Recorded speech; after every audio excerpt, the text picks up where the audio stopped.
Hello and welcome back to my channel. My name is Aisling and I am here to talk to you about books. Today I'm actually going to do something a little bit different. I believe I may have robbed this idea from Jack Edwards of Jack Edwards fame, but this year I am attempting to tackle my physical TBR, so all of the books that I went and bought over the past year or so. Last year was a bit mad for buying books. I just impulsively kept buying, all the books that were coming out for like the Women's Prize and the Booker Prize, and then with Bookstagram and BookTube I was 100% hashtag influenced, and I think I have 120, it's either 124 or 126 books physically on my shelves that I want to read. That doesn't count what I have on my Kindle, and it doesn't count what I get from the library. Look, we're making a start. So today what I'm going to do, as I said, I believe I took this idea from Jack Edwards. So I have taken 10 books, so a bit of a hefty stack of books. Here we go. And I'm actually going to judge them by their opening line or opening passage. I think technically this should be me picking the order that I'm going to read them in, but I am a mood reader, so there is actually no even guarantee that these will be the next 10 books that I read. Anyway, we'll start. Okay, the first book I have in my hand is The Housekeeper and the Professor by Ogawa. This book is about a professor who only has an 80-minute memory, and his caretaker that comes to look after him. I don't know a whole lot about it after that. It's translated from Japanese. So it opens with, "We called him the professor and he called my son rude because, he said, the flat top of his head reminded him of the square root sign." I quite like that. So naturally that's going to be my number one because it's the first book there at the moment. It doesn't give a whole lot away really. I suppose, knowing from the blurb what I know about the book, that's presumably the housekeeper speaking about her son and herself, and how the professor interacts with them. Seems a bit quirky, doesn't give a whole lot away, but it's interesting. So far it's number one. It's beating a lot of tough competition there by itself. The next book I have is Get a Life, Chloe Brown. It is by Talia Hibbert. I am not a huge romance reader, but I've heard that this one is quite good, and I believe the protagonist has a chronic illness as well, something that I deal with myself, so naturally that kind of got me a little bit interested, and it's nice to have something a bit lighter to read sometimes, isn't it? So, okay, the opening line here is, "Once upon a time, Chloe Brown died." Nearly. Okay, well, that gets straight to the crux of the matter, doesn't it? A bit like, I can't believe I'm saying this, comparing it to The Secret History. On the first page you find out somebody's dead and you find out who's dead, but she didn't quite die, she nearly died. I quite like that, it's intriguing. I'm gonna put that below The Housekeeper and the Professor, so it is currently in the second place. So straight into another book that was translated from Japanese. It's Lonely Castle in the Mirror by Mizuki Tsujimara. Wow, that actually came out of my mouth first time. I'm very proud of myself. I believe this is kind of a little bit of a magical realism book. A lot of kids who are either lonely or some way kind of ostracized, they all kind of end up in this like mysterious castle. I don't know the whole gist of the story, but I do tend to love Japanese fiction and I'm really intrigued by this one. I don't want to know too much about it before I go into it. So, beyond the drawn curtains floated the sound of the little truck from the local supermarket coming to sell produce. "It's a Small World," the song from Kokoro's favourite ride at Disneyland, boomed from the large speaker on the black, reminding her of the world of laughter and hope that lay just outside her window. Ever since she could remember, it always played the same song. It's a Small World. Has anybody ever been on that ride at Disneyland? It is like the most annoying song. Great ride though, honestly, like one of the classics. So far, I think I might put that below Chloe Brown, so in third place. It doesn't give a whole lot away. I don't know what to make of it, but I'm really looking forward to giving it a go anyway. Okay, so number 4 is a buster. Samantha Shannon is the author, very prolific young author. Last year I read Priory of the Orange Tree, so naturally I was very excited to find out that she was writing a prequel in the same universe as Priory. It's called A Day of Fallen Night, and look at that beautiful cover. I'm very excited to read it, and the first line goes just as so. Okay. Her name was Dumai, from an ancient word for a dream that ends too soon.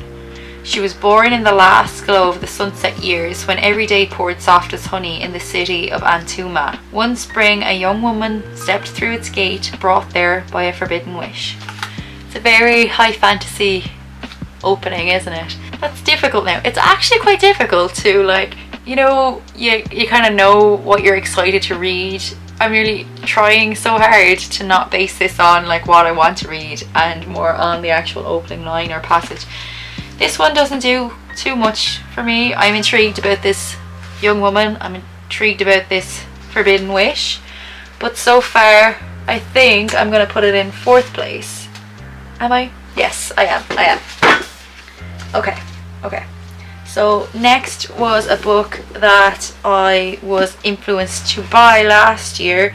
It was definitely long listed for the Booker Prize. Was it shortlisted as well? I can't remember. It is Maps of Our Spectacular Bodies by Maddie Mortimer, and I believe it's to do with somebody having cancer. It may possibly come from the cancer perspective in some sense. I'm not really sure. Okay, it opens with I, itch of ink, think of thing, plucked open at her start. No bigger than a capillary, no wiser than a cantaloupe, and quite optimistic about what my life would come to look like. That's intriguing, isn't it? I know that the prose in this is really unusual. I am excited to read this after that line. I think I'm going to put that in 1st place above Poor Root. Number 6. Needs no introduction. 9th House by Leigh Bardugo, about Alex Stern, a detective. I, again, don't know too much about it, don't want to know too much about it. Okay, so the first line of the prologue goes, by the time Alex managed to get the blood out of her good wool coat, it was too warm to wear it. Spring had come on grudgingly. Pale blue mornings failed to deepen, turning instead to moist, sullen afternoons, and stubborn frost lined the road in high, dirty meringues. Okay, so Alex has blood on her coat. Whose blood is it? That has me hooked straight away, actually, because you're like, wait, what happened? What's going on? And also, this image of the frost or the snow as meringues, quite intriguing. So I know where this is going. This is going below Maps of Our Spectacular Bodies into 2nd place. Leigh Bardugo. She strikes again. Okay, the next book I bought last year as well. I heard a lot about it, but I actually don't know a lot about it. It's another one I'm kind of going to go into blind. It is Her Majesty's Royal Coven by Juno Dawson, and it starts with a lovely map. The night before the summer solstice, 5 girls hid in a treehouse. The shack, much too nice to call a shack, was sturdy enough, cradled in the arthritic branches of a 300-year-old oak. Below, in Vance Hall, preparations for tomorrow's festivities were finalised. 5 girls hid in a shack. Why are 5 girls hiding in a shack? I am intrigued. It doesn't give too much away, you know, there's something coming up. This is tougher than I thought it was gonna be. Maybe I'll put it between The Housekeeper and Chloe Brown. I want to know why they're hiding. I want to know what's happening. Okay, the next book, which is book number 8, is one I actually only purchased recently. I watched the film not so long ago, absolutely adored it. I read one of the author's previous books, which I adored and was well loved and has done very well for itself. So the book that I'm speaking about at the moment is Foster by Claire Keegan. So it's about a girl that goes and lives with another family for a little while, just while her mother's having a baby. So it's just over the summer. It's a book about the small things, I guess. Her other book is Small Things Like These. From what I can tell from that book, Claire Keegan does not waste a word. So I'm really looking forward to reading this on Colleen Kuhn. The film actually was nominated for an Oscar for Best International Film. It was beaten by All Quiet on the Western Front, but that's allowed because that film is phenomenal. But on Colleen Kuhn was incredible as well. So I'm going to read this first line. Okay. Early on a Sunday after first mass in Clonegall, my father, instead of taking me home, drives deep into Wexford towards the coast where my mother's people came from. It's a hot day, bright with patches of shade and greenish sunlight along the road. I'm from Wexford. Okay, so there's a bit of intrigue there, isn't there? Because our protagonist is telling us that she's expecting to be brought home by her dad, but all of a sudden she's brought elsewhere. And you kind of want to know what happens. I love when an opening line kind of gives you something to look forward to, but doesn't quite. Oof. See, I'm struggling now because I know I really want to read this book. So right, I'm just gonna put it in there. Number 2. Now I made that decision. The next book I'm gonna read is a book that's been on my shelf for a while. Emma from Emmy on YouTube needs no real introduction. I love her videos, but she recommended this and said it was great. And next month I'm going to do a buddy read with Sonakshi from So What Are We Reading on Instagram. So we're going to start this. She chose from basically my want to read list on Goodreads. Tried to find a book that she had as well, and we settled on Nevernight by J. Kristoff. So the first line goes, or the first couple of lines anyway. The boy was beautiful. Caramel smooth skin, honeydew sweet smile, black curls on the right side of unruly, strong hands and hard muscles, and his eyes. Oh, daughters, his eyes. 5,000 fathoms deep, pulling you in to laugh even as he drowned you. Remember I said like I'm not super into romance? That just sounds like the opening to a romance book, which is cool. I do read romance, it's just it doesn't tend to be my favourite. I am going to put this, jeez we're struggling here now, I'm going to put it in a second last place. I am really looking forward to reading it, but the opening passage doesn't do a whole lot for me as such. And then the last one is actually for a book club. I have never read it before. It is Emma from Emmy, and it's Carolyn Marie Reads as well. They're doing a book club. So the book for March, I actually got confused about what month it is there. The book for March is David Copperfield by Charles Dickens. Sorry, I believe my camera is not focusing very well today. It's tired, it's a dull day. I actually don't know a whole lot about this. I feel like that's a running theme. The only Dickens I ever read before was A Christmas Carol. I read it a couple of Christmases ago and I really enjoyed it. I do tend to be a little bit scared by classics sometimes, so I'm glad to be getting into this, I guess, with a little bit of a push. Sometimes you need that, right? So chapter 1, I am born. Whether I shall turn out to be the hero of my own life, or whether that station will be held by anybody else, these pages must show. To begin my life with the beginning of my life, I record that I was born, as I have been informed and believe, on a Friday at 12 o'clock at night.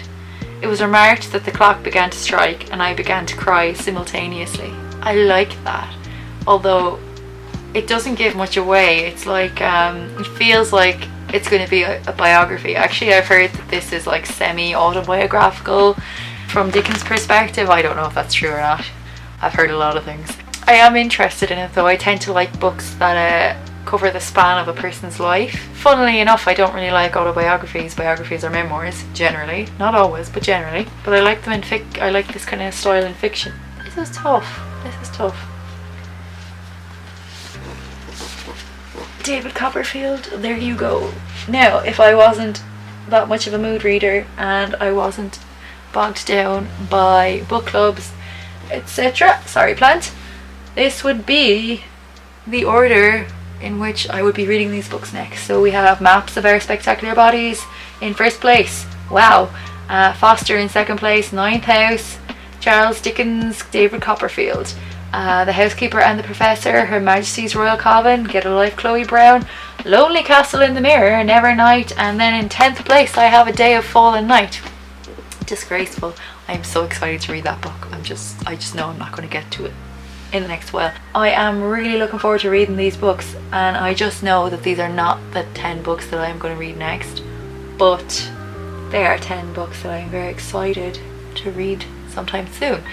So let me know what you've been reading. I hope you've been minding yourself.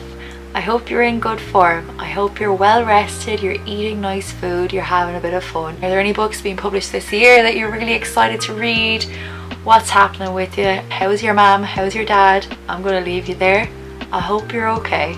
I hope you're good. I hope you're minding yourself. Talk to you soon. Bye bye.